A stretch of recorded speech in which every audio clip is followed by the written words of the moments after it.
Yes, welcome everyone here to the Smash Sports Show right here on Smash FM here on lockdown Friday here in Melbourne. Of course, let's go across to the other side of the country. And of course, we're heading to Perth in particular and speak with the grand finalists and the minor premiers for 2021. That is Swans Districts Football Club. And of course, they play in the WAFLW competition. And of course, they came so close to winning another premiership down there at Steel Blue Oval.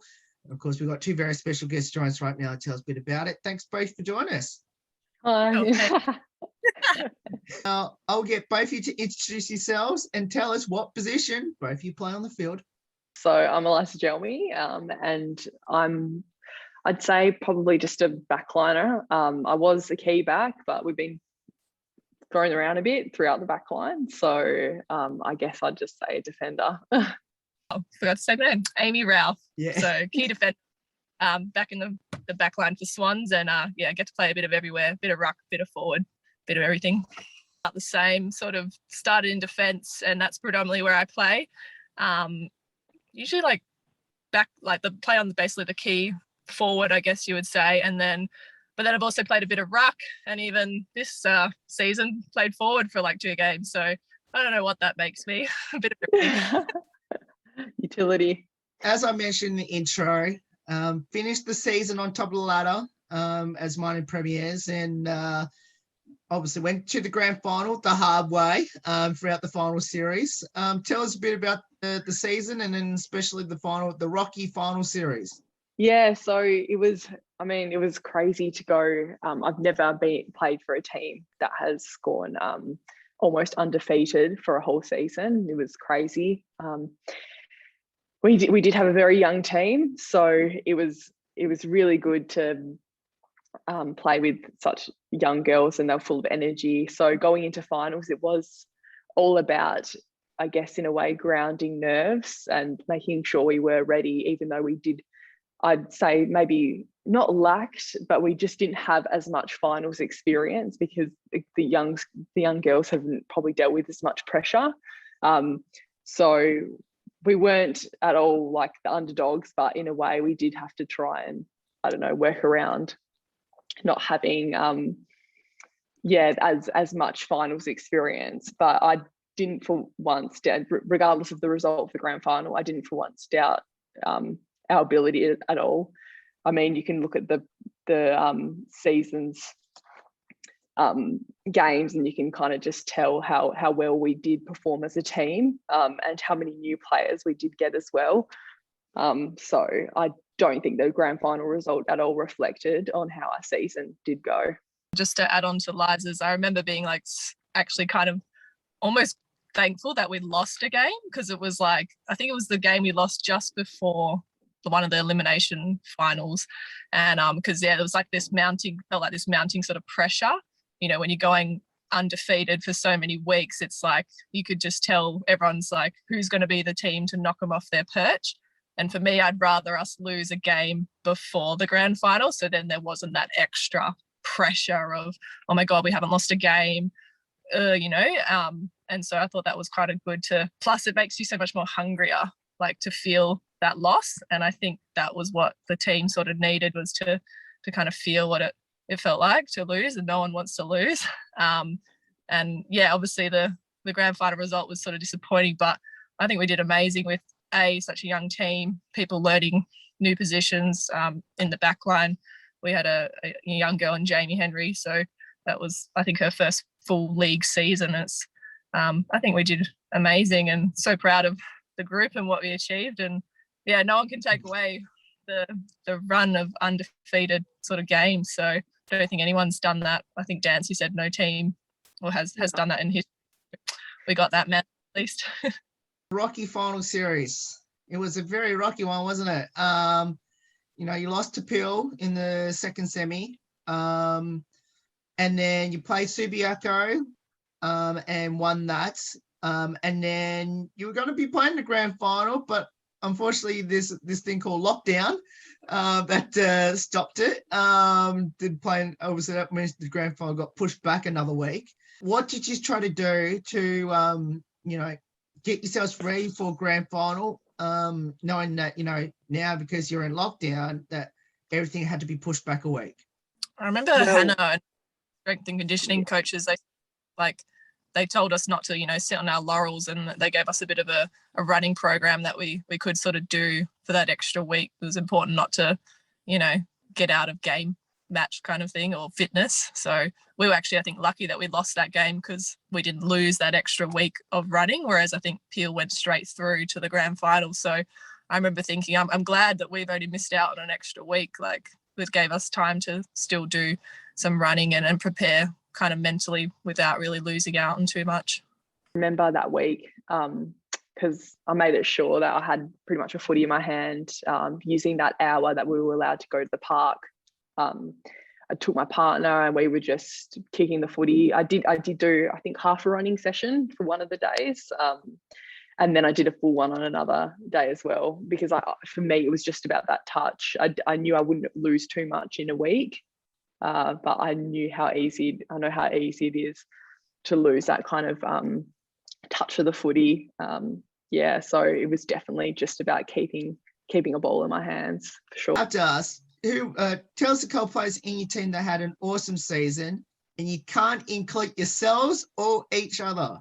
For me, I think probably the biggest standouts was Jamie Henry in the back line. She's going to be an absolute star.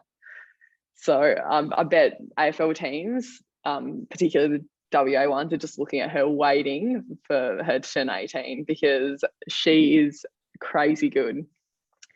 And I loved Webby's season. So Webby obviously plays for Freo.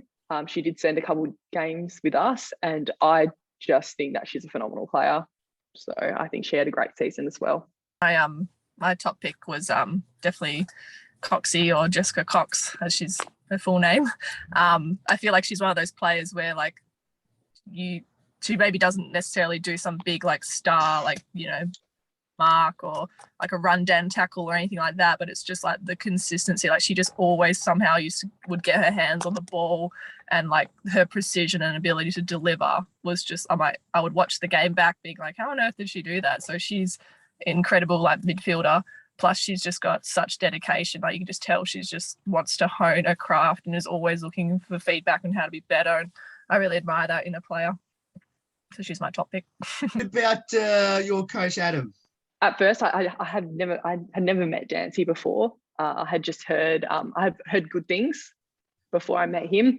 I know a lot of the younger girls had him for, I don't know if it was for state or maybe an academy. So they all knew him previous. But I didn't get a chance pre-season to really connect with Dancy, because I think I just got my wisdom teeth out. So I was missing a lot of pre-season sessions. I didn't really know where I stood as well, because I understood because I hadn't been to pre-season. So I was like, I don't know how I'm going to go here. I need to make sure that I am, trying to at least connect with my coach. But then towards the middle of the season, I've definitely clicked with Dancy. I enjoy his attitude on and off the field. I think he's got a really approachable manner about him, which I think is very important when it comes to coaching. You need to be approachable, and he almost comes to you, which is better in a way. So it's almost like Swans is family. So it feels really comfortable there. And he's a very good coach, and what he integrated into our game plan as well, we needed change. And our game plan, I definitely think it worked for the girls and it worked for us. So hats off to him, because he's a great coach, and I can't wait for next season. I agree, Alex. I think I was kind of similar to you, Liz. I think same thing. I went, I think I missed first couple of training sessions because I was in holiday down south, and then it was like Christmas, and you didn't really get as much kind of getting into the swing of things. But then come the start of the next year, sort of went all in. And I'm a bit of a, well, maybe Liz, you know what I'm like. I'm a little bit of a quieter player. I'm not sort of out there and going up to dancing and going, how you going? And I really introduce myself. I sort of maybe was a bit shy and kind of hung back a bit. But then it sort of got better. And I agree. It was actually quite refreshing. His approach to, I think I remember the first training session was basically like, he really hammered home the idea of like, don't worry about stuffing up. Like, who cares if you stuff up a kick or you stuff up a handball? It doesn't matter. And as someone like being, you know, I've always kind of pride myself on, you know, maybe trying to get things too perfect. So it was quite refreshing just to like, and that's actually a goal that I set for myself this season, was just have a crack, like go for that run, like try to take a bounce. Like, who cares if you stuff it up, because next time maybe you won't, and then you'll do something amazing. And yeah, so I really responded to his coaching style. And I think you would know, Liz, one of the big things Swans always used to do was like backdoor, or, you know, handball them back. And like, no backdoor, no rule. So it was like trying to untrain your brain basically. But it worked, didn't it? Like, this attack definitely worked for the team. So yeah, I really enjoyed having him as a coach. How did both of you get involved in footy, and why did you choose it? I played a little bit of footy in high school, but, you know, just kind of locally. And then I sort of went straight out of high school into uni and kind of stopped playing sport for a bit. And then my dad actually was like, yo, do you want to come join the little mixed sex like AFL nines team? So like I was actually playing like AFL nines with like my dad, his partner, my brother. It was like a whole family. I think actually majority of the team was Ralph's, which is pretty fun. Even though it was like a bunch of like 40-year-olds mostly, and then like I think I was the youngest player, we actually like dominated, and I think we won like that competition. And all the opposition were like, oh, like why aren't you playing like normal footy, or like you're really good, why do you play footy? And I was like, oh, nah, I don't. And then I think when I saw the AFLW stuff was kind of happening, and I went down to like a talent search day and tried out and had a lot of fun and did quite well. So then Cara Denellen, or Jaddy as she's known, she sort of hit me up afterwards and said, hey, you want to come down and play for Swans? So I was like, all right. And then so that's how I joined Swans and got back into footy. I started from Auskick. So I remember doing it because I knew how much my dad enjoyed footy, and both my sisters were dancers. So, and I definitely did not want to dance. So I went to play Auskick. So I was playing Auskick. I forget how young I was anyway. And then I just followed it through. I was playing with the boys because there was no women's team. So I was playing, I think from year 3 onwards for my school team. So I think it was just me and another girl playing with them, which was actually really fun. I actually really enjoyed playing with the boys. We sucked though. We were really bad. So our whole team was really bad, but it was still good. And then I finally got in contact with, I think it was Chelsea Randall. She was coaching at Swans. Some of the younger, I think it's called the Rogers Cup, right. Originally was. And she was coaching there. And I think she spoke to me and the other girl, Asha, and we went down to Swans the first time, I think when I was 14. There was no youth girls comp. It was just this round robin that happened like once a year. And then after that was over, we went and played reserves. So I think I was playing reserves footy when I was 14. Some highlights throughout both your footy careers so far. You got more highlights than me because you've been playing for longer. Mine was probably definitely won the grand final and did like the three-peat. That was really exciting because actually my first year at Swans, I think, was a year before that, and I didn't realize like the footy season, what month it finished, and I'd actually booked like a holiday to like Europe, so I actually missed the very first grand final that I was able to play in. Hey, so I was like, I think I remember that. And I was just like, they won as well, so I was like, oh, they did. Yeah, they did. Yeah, he's Freo. And then the next year was like the three-peat one, so like that was like felt like so amazing to be part of that. And, oh man, this club just keeps winning. Like this is a good club. And then I don't know, like whether it's like a really awesome game or like a like mark that someone else does, like but I'd probably say that's probably the big highlight. But I've only got 4 or 5 years in footy, whereas Liz, how many do you have? There's lots. I'm trying to think of, obviously the grand finals have to be, there's nothing like winning a grand final, especially with when you're playing with like a team you love so much. There's nothing like it. So one of my largest highlights, I think, would have to be making state. So when I made state 16s, that was beyond. I was just so excited. And we ended up winning that as well. That whole comp, we played in Darwin. So that was, I can't forget that. That's brilliant. And then we came back to Perth, and I played in my first reserves grand final and we won. Then the next year, my first league game was actually in the league grand final and we won that.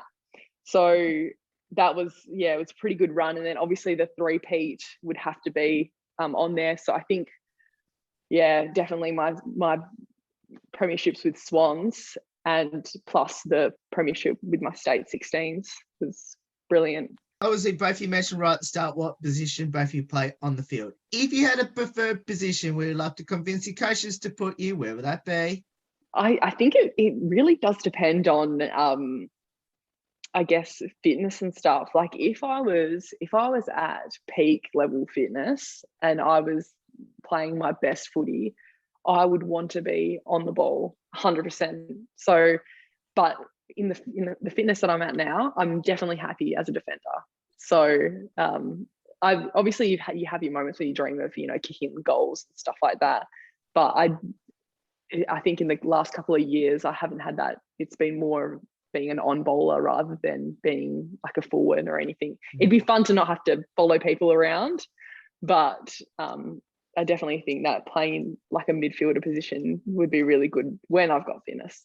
I feel like sorry, my bike going past, I'll say that again. I feel like if I was a couple inches taller, because I have played ruck, obviously before and for a couple seasons, but then I'm probably just a little bit too short to be an actual ruck. That's probably where I reckon I would do really well because I'm very attacking, and it's quite funny that me and Liz are both defenders, but yes, I'd probably say I'm an aggressive player, so that or to running away from people rather than necessarily than like trying to like tackle them, which I still like doing that as well. But yeah, I did get a chance to play a couple games in forward this season, which I actually really enjoyed because I say speed is probably one of my biggest assets. So leading's obviously an important part of being a forward. So I really enjoyed like that idea of, pushing them off and then bolting away and getting the mark. That was so satisfying. So definitely would love to get another couple runs in the forward line again. What does the sport of footy mean to both you, especially being there at Swan Districts? So what does it mean to me? Well, I've been at Swans, I think it's heading on to 9 years now. So Swans is pretty much a second home, I think, for me. I feel really comfortable there. I've had like many good memories there, whether that's with the teams that I've been with or my family as well when they've come to support me, and I do have a very supportive family as well. So I think it's like another home. It's one of the few places I feel very comfortable. I think for me it kind of just sort of means community. I don't think I mentioned it, but one of the other reasons why I joined Swans is I actually moved to a new area up in Ellenbrook, and I felt like all my friends were based down in Rockingham, so like the complete opposite end of the Perth metro. People that don't know way or Perth, and say I just my boyfriend works fly in fly out, and so oftentimes I'd find myself just home alone or on the weekends, and I was really wanting to kind of get to know and meet people in the area, and I just found Swans as a club super welcoming, and they're really all about literally like forming that community, involving everyone. So it's like even if you stop playing footy, you're still kind of part of the club. So I say community is probably, that's the biggest word that comes to mind when I think of Swans. What will be both your future ambitions in the sport of footy? When I started uni, I sort of had to stop dedicating as much time to footy, which meant for the times I wasn't training at footy, I kind of stopped doing my proper running, etc. So it kind of was hard to, maintain that motivation to go further. This season's been a little bit different because we were training 3 times a week, so I was able to kick up my fitness or my improve a little bit more. So when I saw a little bit of improvement, then I guess for myself, I could see myself going a little bit further However, it was dependent on how much work and time I was going to put in it. So it's definitely up to me in terms of if I'm going to put in the work, I need to commit. So I guess if I do that and I'm happy with it, then of course my goals would be to go further, but I do have to put that time aside. Yeah. Sort of similar to Lies, like I said, when I kind of put footy or sport aside when I was at uni, because I just didn't want to balance work and uni and a sporting commitment. So once I got full-time work, I could sort of dedicate myself and open myself up to that sort of, training and I guess elite level mindset. And I think my first couple of years at footy, I was just kind of finding my feet and getting some confidence. And it's only really, I'd say, probably the last 2 years that I've felt, I know what I'm doing. I know the game, and I know I do have the right skill set. And obviously there's always heaps of room to improve. But I've been working really hard on that. And yeah, who doesn't want to have the goal to play in front of TV, in front of a big crowd? So, but like Liza says, that requires dedication, and the only person that's in your way is you, really. So I'm really excited to keep my eyes on the prize, I guess, and keep that goal and work really hard and enjoy another big pre-season. Firstly, who had the most embarrassing moment on the field this season, and what was it? The few. Okay, so the falls would have to be, I know Dozer had some freaking blinders of falls. Like they were, what do we used to call her, baby giraffe? Because she just tripped over her own feet, and they looked, if you put that in slow motion, oh my God, gold. Like I remember watching that one time that she fell. We've got it linked somewhere. Oh God, I know she was embarrassed. It's not anything you should really be embarrassed about, but it's, I guess in a way, falling would be. I was pretty embarrassed about when our dance circle did get broadcast. So that was pretty embarrassing. I died when someone said that. So who sent it to me? I think Coxie sent it to me, and she was like, "Oh, you made it on the stream." And I was like, "What?" Opened this thing up. Oh my God. I was crying, not happy tears. I was so embarrassed, like, so embarrassed. And I showed my partner, and he was like, oh my, he was even worse. And I was like, you were meant to be making me feel better. He was like, nah, you can't come back from that. Like, and then from then on, I had people send it to me constantly. And oh my God. And even M McGuire was like to me, oh, people are asking, they're like, oh, that's her. That's the one I was. And I was like, oh my God, this is so embarrassing. Like, anyone I thought of, like, because apart from people falling over, because we used to have a bit of a joke whenever we do like review of like the game footage, like Dancy would like bring out what he would call the sniper. So that there would be an invisible sniper in the grandstands that would be like, because they suddenly just fall over for no apparent reason. So there was plenty of that. And then the other one I just remembered, I think it was Naira. I think she went up for like a high five, and then like the person. Oh yeah, that was pretty embarrassing. So high fived herself, and that was caught on camera too. Just like, oh yeah, she was like this, like hell excited as well. She was like, oh, and then no one did. The best is when it's captured on camera. So that forevermore. Yeah. Let's wait for the dance, because that was mentioned. That was definitely mentioned. Was that at halftime? Was that at halftime of one of the games? It was the first dance circle we had done, and I'm pretty sure we were just like, everyone was kind of flat, like people were angry. I don't know. I think we were really close to. I think our scores were really close, so it wasn't good. And then Em was like, "Oh, dance circle." And she threw me in, like she was like, go in. And I was like, oh, what am I to do? Like, and everyone was looking at me. And then that was the first thing that popped into my head. And I just happened to face the cameras when it happened. So I'm not sure what's more embarrassing. I think I went down just before Lies, I did a like part, and then Lies is just like, oh, like hold my beer basically, and just like upstage everyone. I just didn't, because I'm pretty sure I was having a really bad game, because I remember playing that game and I was getting really frustrated with the person I was playing on as well. It was just really, it was a bit of a tough opponent. And so halftime, I had just given a goal away because I went back door. I remember. So we're not meant to go back door anymore, okay? And I turned around, went back door, and it gave it straight to one of the girls on the other team, and she slotted it for a goal. I was so angry, and I remember walking into the change rooms, and then everyone was like, "Oh, get your head up," you know, and I was just like, "Oh, no one talked to me. I'm just so angry at myself." Then we went out and did that, and when they threw me in, I was like, "Oh, I have to do something," and so I did that, and oh my God, I didn't realize anything was filming or whatever, like, and then getting that the next day was not good, getting that message.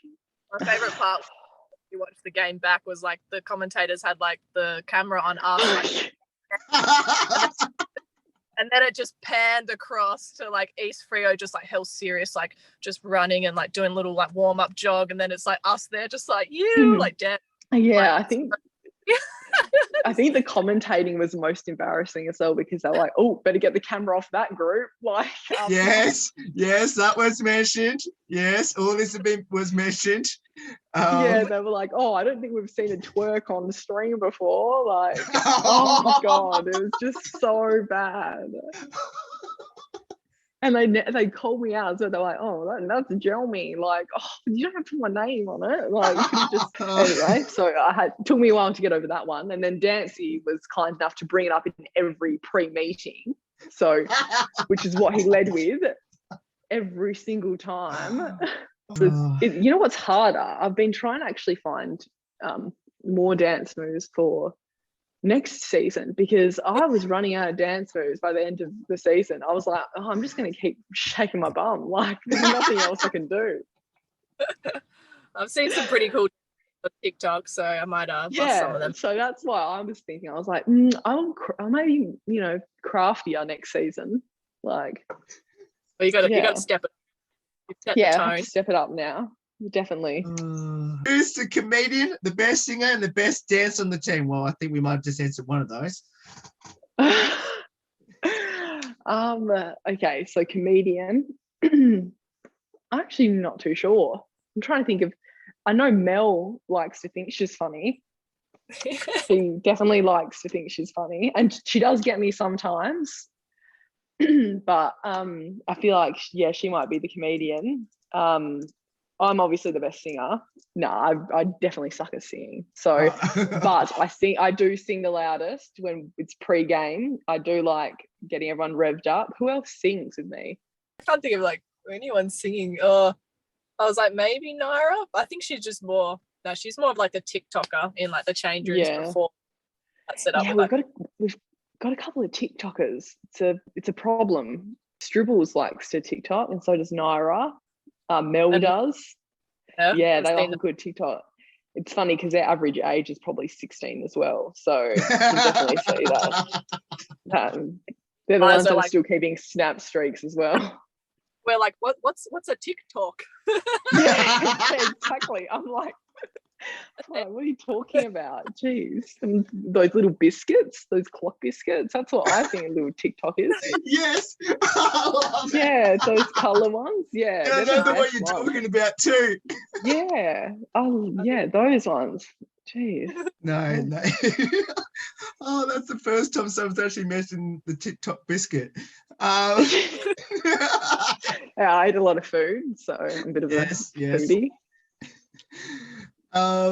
Do either of you have a pre-game superstition or ritual? About to say, I probably maybe I haven't been playing long enough to get a superstition. In fact, you know how some players like they might like want to wear a special set of boots, or you know have, I don't know, freaking underwear or whatever. I actually played my best game when I forgot my boots like at home, and then Michaela, I think it was Michaela Hyde, or was it Brianna Hyde? One of the Hyde. Yeah. I was like frantic about to go try and drive and make it back in time for the game, and she's like, "Oh, what size are you?" I was like, "Oh, size 9." She's like, "Oh, yeah, try these on," and they actually fit really well. And then like, I had a really good game. So if anything, I don't believe in superstitions because you know, sometimes if anything, trying something might get you playing your best. Yeah, true. Or I possibly can't play. you're like, Yeah, it's I like- can't play without caffeine. I've gone through that many pre-workout caffeine carbonated drinks in my season. Like I usually use C4, something called Bangs as well. I needed to be a little bit stronger than pre-workout caffeine drinks, like really constant. Oh, just yeah, I need that caffeine. If I remember one game, I opened my C4 and I put it down, and someone came in and knocked it over. I couldn't even think. I rang mum and I was like, Mum, you need to bring me some more like caffeine. You need to bring me some. And she brought me like 2 Red Bulls, and she was like, oh, you know, because I was just so nervous. Yeah, need it. Who has the best nickname in the team? I mean, there's some that I actually don't even understand. Like, why is Puddles called Puddles? Like, yeah, I don't know that either. Yeah. It used to be worse back in the day. I remember rocking up when I was 14 every single player had a nickname that might have had nothing to do with anything. It was just something that stuck, and learning their nicknames and their actual names was a nightmare. So really, we don't actually have that many right now. I think maybe I like Stribble's nickname. Yeah, so Tara Stribbles, I like that. I think that's a pretty cool nickname. I like Dozer as well. I mean, yeah, that's pretty good. Yeah. That sticks. Yeah. Being upset because I couldn't get one. I was like, man, what can I even have as a nickname? Because, you know, everyone had these like cool abbreviations and stuff, but there was nothing. So did you have a fine system this year, which I'm assuming it's yes, based on everyone else? And who had copped the most fines and who have copped the strangest fines? Definitely Jamie, hands down, copped the most. Just, yeah, I don't even remember some of the stuff that happened. Oh, what was the time when was she, there was something that she did when she confused someone else, or someone had told, when was this? She was yelled at in the middle of a game. Yes. And she didn't know who Dozer was or something. Was that it? Yes, this was mentioned. Yeah, she mentioned it. Yeah. Oh, that was so funny. Like, I remember I think I was on the bench, and they were like, Dozer, and she was like, who? Where? Like having a go. It was funny. It was so funny. The strangest fines, I'm actually not too sure. Also, it was someone like, I won't out them because I can't quite remember who it was. But why didn't they like message some guy or something that they like was like who was in training or something, and then everyone found out and they were like, oh, you're texting a boy or something, or messaging a boy, because, you know, they're all quite young, so messaging a boy is I didn't remember that. I didn't remember that. That's so funny. I don't remember. You know what should be fine? So filming TikToks in the middle of warm up, that should be a fine. Oh, I had one. Actually, you know what? I remember thinking, how did I not get fined for this? And I didn't bring it up. Actually, maybe I shouldn't now, because they might like backdate me. Do you want to risk it, Ralphie? I'm sure it'd be like $5 or something. I somehow got the so again, for anyone that doesn't know, Perth, like Mandurah is like a 40-minute or 30-minute drive. Oh yeah, I remember. And okay. I had got it in my head that the game was at Mandurah, so I drove down there and I pulled up into the car park, and I was like, car park was pretty empty for like a game day. And then I was like, it slowly sunk in, and I was like, and so then I realized it was actually a Swans home ground.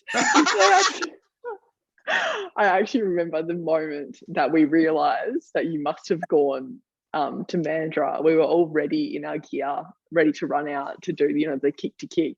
I think it was like half time. And everyone was like, who are you missing? And then everyone was like, where's Ralphie? And that was when we realized. We were like, yeah, she's definitely going to Mandurah. The worst time to get it wrong as well. So I think that's why we get to the game 2 hours before, to stop idiots like me from But anyway, and then so I kept waiting each week for someone to say, "Ha, Ralphie, like you like went down to Mandra, that's like a big fine." But no one. I actually think we didn't fine you because everyone felt hell bad, so no one wanted to fine you. I actually think that's what happened, because I remember when someone said fine and then someone else was like, "No, we're not fining that. That's actually not funny. Like, it's quite serious." I would have given you a fine. So when you realise that you're at the wrong ground to play against a team that, you end up going to their home ground, how long did that take you to realise? And did you get back to Steel Blue Oval in time for the game? Like I said, I realised as soon as I drove into the car park, and I was like, "Yep, no." I opened up. Went straight to the WAFL website, went to the fixture, and was like, crap. And then I like basically got Dancy on the phone straight away, and I was like, yep, so this is what's happened. I'm on my way, but I'm probably going to be 5 minutes. And he was actually really cool. He was like, "Yep, don't stress, Ralphie. This is why we get to the game 2 hours early." And I was like, cool. And then in my defense, I think it was like Mother's Day weekend, and my mum lives down in Rockingham. So I think I got it into my head that I was like, "Oh, this is going to be so convenient. Like, I'll go down, do Mother's Day breakfast, and I drive down." Yeah. And I just didn't bother to confirm that many weeks later what the actual date was. But yes, I made it in time. But both of you, thank you so much for giving up your time to join us. It's awesome having both of you on the show, especially almost about 7 o'clock now, your time now. But thank you so much. Best of luck for 2022, and hopefully depending on how long this lockdown goes for. Hopefully we'll be over there next year in 2022, and hopefully get to watch the mighty Black and White or Swan Districts play, hopefully back into a premiership in 2022. Hopefully we can get you a jersey for your wall. Thank you. No worries. That's Eliza and Amy joining us from the Swan Districts WAFLW football team there. Of course, if you want to get involved and support the mighty Swan Districts in 2022 down at Steel Blue Oval, because we'll put all the details up on how you can get involved for the 2022 season. There's more on the Smash Sport Show right after this. Don't go away here on the Lockdown Edition.